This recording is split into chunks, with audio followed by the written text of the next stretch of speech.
I'm going to walk through a demonstration of the new Advisor of the Year application process for state directors, how you can configure this process and allow your advisors to fill in an Advisor of the Year application for their schools.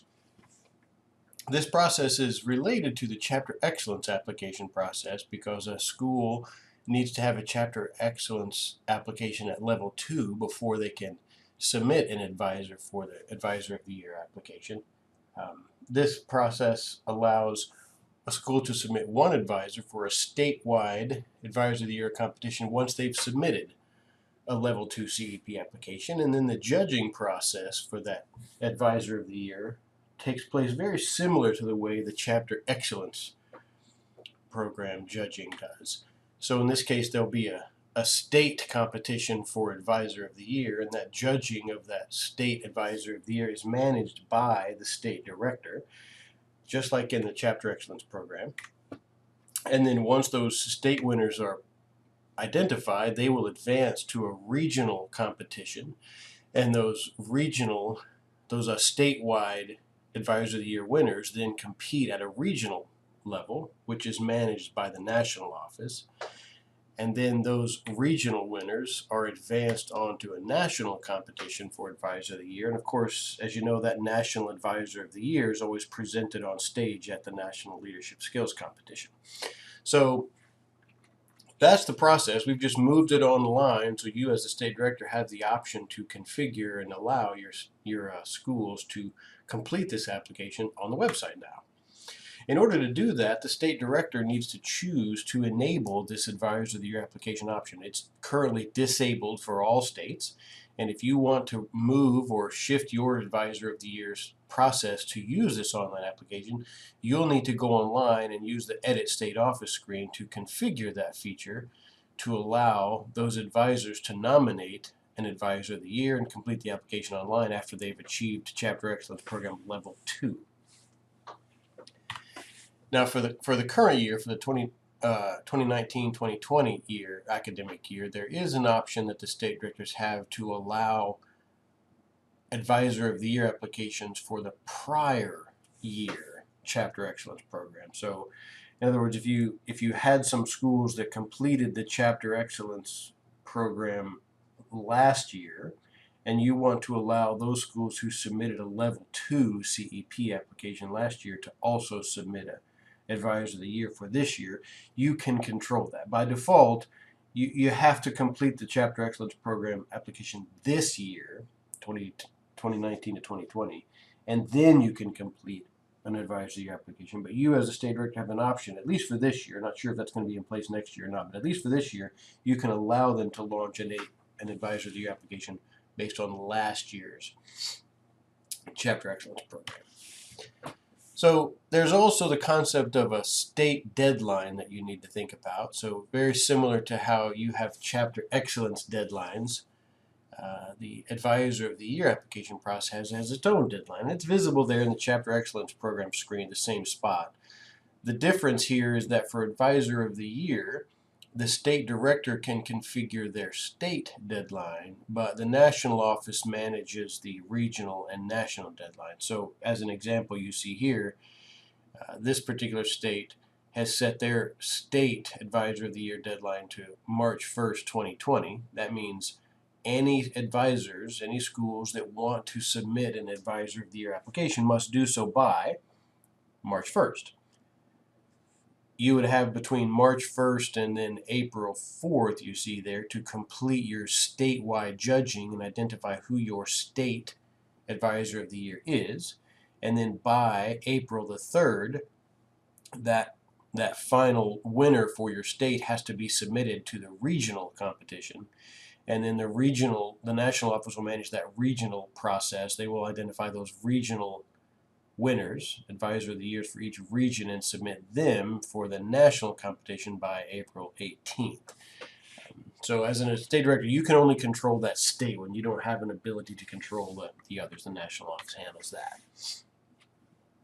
So just a quick walkthrough of kind of how this process works. when the advisors submit a Level 2 Chapter Excellence Program application, they are immediately prompted if they'd like to start an Advisor of the Year application. Now, they don't have to do it right then. If they may not be ready, they may not know enough about what that Advisor of the Year is or who it's going to be, so they can always come back later to start the Advisor of the Year application, but only after they've achieved that Level 2 Chapter Excellence Program.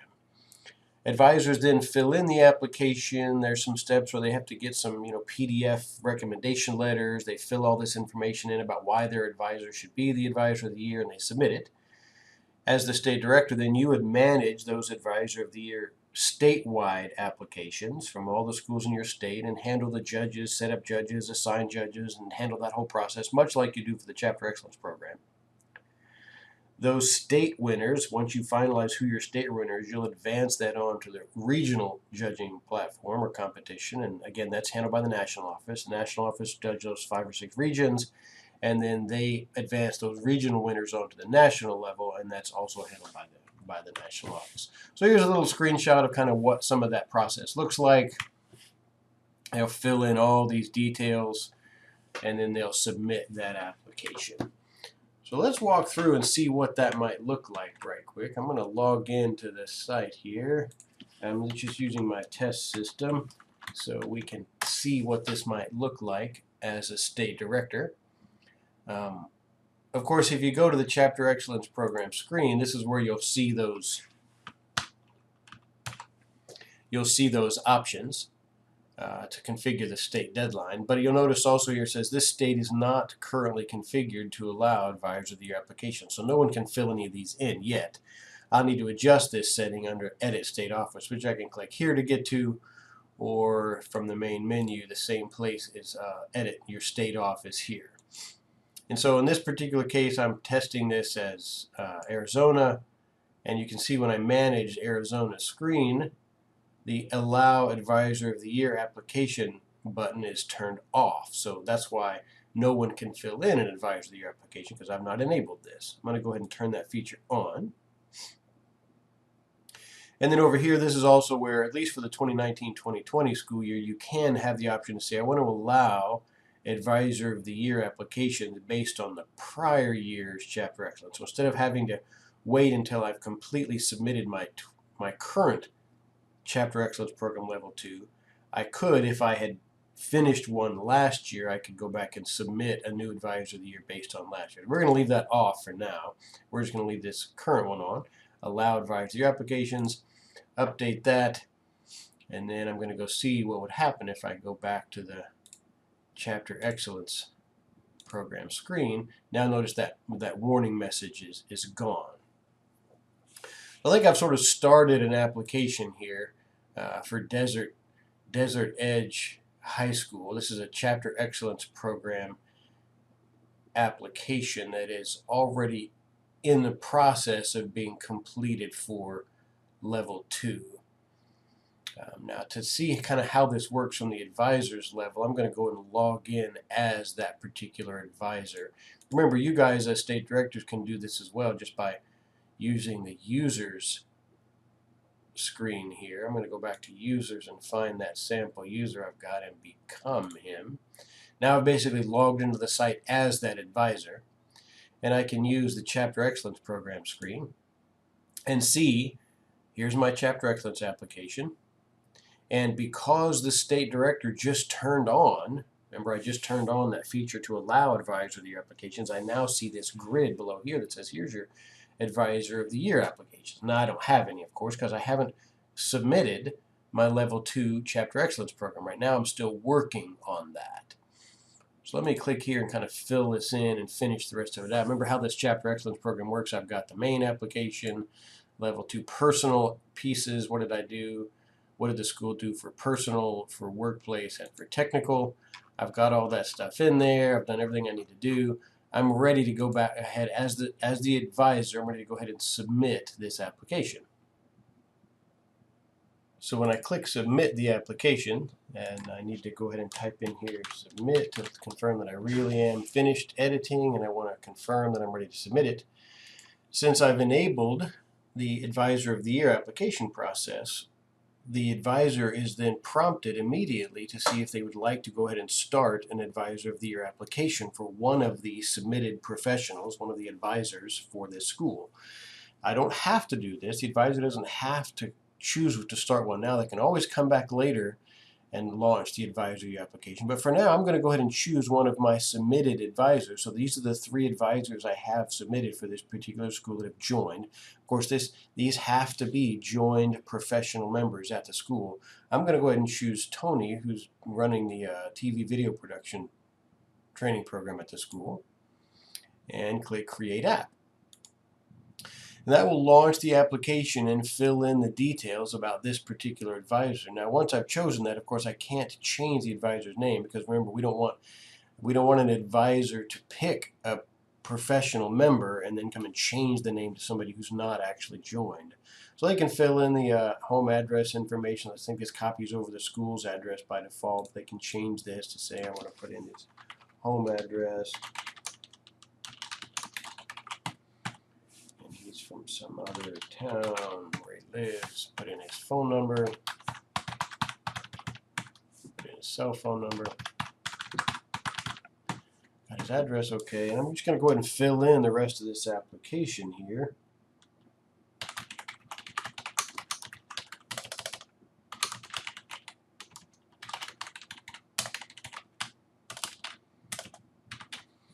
Now, I do need to upload a couple of documents here. The advisors need to have a school administration recommendation letter, a student recommendation letter, and a letter from you as the state director to recommend this advisor for this position. I'm going to go ahead and find those documents and upload them here, and then begin filling out the rest of this application.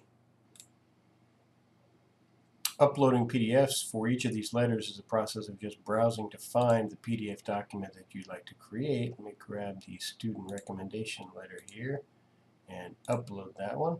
And you'll notice once the files are uploaded, it'll rename each file according to the the Advisor of the Year application ID. Right now, this application I'm working on for this school's chapter ID or application ID 1014. So each file is going to be named that. So it doesn't matter what file they pick.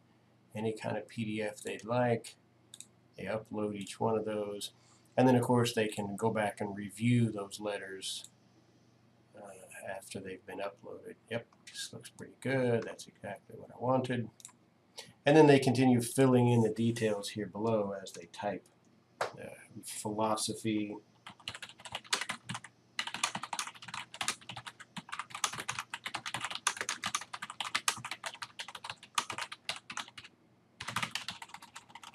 and of course it'll count down how many characters you have remaining for each of the different areas. Philosophy on the essentials and essential elements of the skills, you'll say framework. Each of the different sections, they just fill out all the details of each one. Save them as they go. And when they're completely finished filling out the entire application, they're ready to actually submit that application. I'm not going to submit it just yet. I want to close this and go back and show you where this appears now. So remember, the Chapter Excellence application is here. That's already been submitted to level 2. So as the state director now, you're ready to start judging that. And this Advisor of the Year application is available here. And I can see that I'm working on that one now. And again, the advisor can just keep coming back here and clicking the little edit link, much like in Chapter Excellence, to fill in completing the entire application. And when they're finished, they click Submit, and that will submit the application on to you as the state director. It's now been submitted, and now I'll notice that that application is in the submitted state. So then you as the state director, when you log in, you'll see all those applications there together. Let me log back out and log in as the state director so you can see what that looks like. So now as I log back in as the state director and go to the Chapter Excellence program screen, I can see my Review Applications button, and when I click there, I've got the 3 different applications for Chapter Excellence, one of them having been submitted for level 2, and then there's the one Advisor of the Year application that has also been submitted. So at that point, I'd begin the process of starting to configure the judging and handle assigning judges and managing the application process for getting those applications judged to be able to submit them on to the regional and then the national Advisor of the Year competitions. So that gives you an idea how the process works for enabling and configuring the Advisor of the Year application process, and how the advisors will complete that as part of the Chapter Excellence program. Be on the lookout coming up for some additional training material for how the Advisor of the Year judging process works for your state level. And as always, if you have questions or need help with any of this, you can email us at support@skillsusa-register.org. Thank you so much for your time.